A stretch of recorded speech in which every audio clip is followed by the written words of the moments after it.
నమస్తే BBC on TV. BBC on TV ప్రేక్షకులకు స్నేహితుల దినోత్సవ శుభాకాంక్షలు. మన కుటుంబాన్ని మనమే ఎంచుకోలేం, కానీ స్నేహితులను మాత్రం ఎంచుకోగలం. అపరిచితులుగా మొదలైన పరిచయాలు తరువాత బెస్ట్ ఫ్రెండ్స్గా మారిపోతాయి. ఎంతో మందికి స్నేహితులే ప్రాణం. వారి అండతోనే జీవించేవారు కూడా ఉన్నారు. అందుకే స్నేహ బంధానికి ప్రపంచంలో ఎంతో విలువ ఉంది. స్నేహంలో నచ్చిన ఆహారం తినడం, కలిసి నవ్వుకోవడం, ఎన్నో జ్ఞాపకాలను మూట కట్టుకోవడం అనేవి ఇద్దరు బెస్ట్ ఫ్రెండ్స్ల మధ్య ఉంటుంది. అది మరిచిపోలేని బంధంగా మారుతుంది. ప్రేమ, ఆప్యాయతతో నిండిన స్నేహితులు ప్రతి ఒక్కరికి ఉంటారు. ఇద్దరు స్నేహితుల మధ్య చిలిపి జ్ఞాపకాలు ఎన్నో ఉంటాయి. ఏడిస్తే ఓదార్చే చెయ్యి అందించేది స్నేహితులే. ఓడిపోతే ధైర్యంగా ఉండమని భుజం తట్టేది స్నేహితుడే. గెలిచినప్పుడు ఆనందంతో బిగ్గరగా అరిచి సెలబ్రేట్ చేసుకుంటాడు. ఉత్తమ స్నేహితులు లేని మన జీవితాన్ని మనం ఊహించుకోలేం. ఇప్పుడు స్నేహితులే లేని జీవితాన్ని ఊహించడమే కష్టం. అందుకే స్నేహితుల కోసం ఫ్రెండ్షిప్ డే వచ్చింది.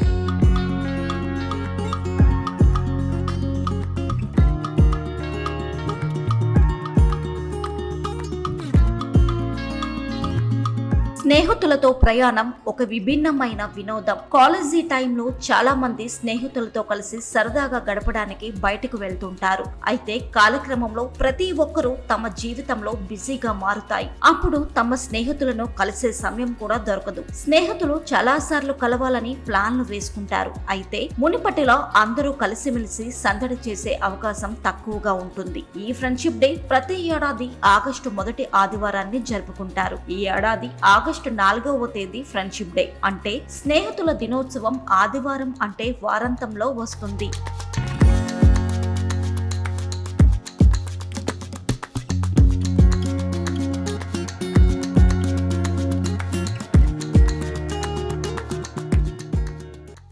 స్నేహితుల దినోత్సవం వల్ల సామాజిక సామరస్యం ప్రోత్సహిస్తుంది. స్నేహితుల పట్ల కృతజ్ఞత, ఆప్యాయత, ప్రేమను చూపించేందుకు స్నేహితుల దినోత్సవం ఎంతో ముఖ్యమైనది. స్నేహితుల దినోత్సవం రోజు పసుపు గులాబీలు ఎక్కువగా అమ్ముడుపోతాయి. పసుపు గులాబీలను స్నేహానికి గుర్తుగా అంతర్జాతీయంగా గుర్తిస్తారు. పసుపు గులాబీలతో పాటు గ్రీటింగ్ కార్డులు, బహుమతులు అనేకం స్నేహితులకి ఇచ్చిపుచ్చుకుంటారు.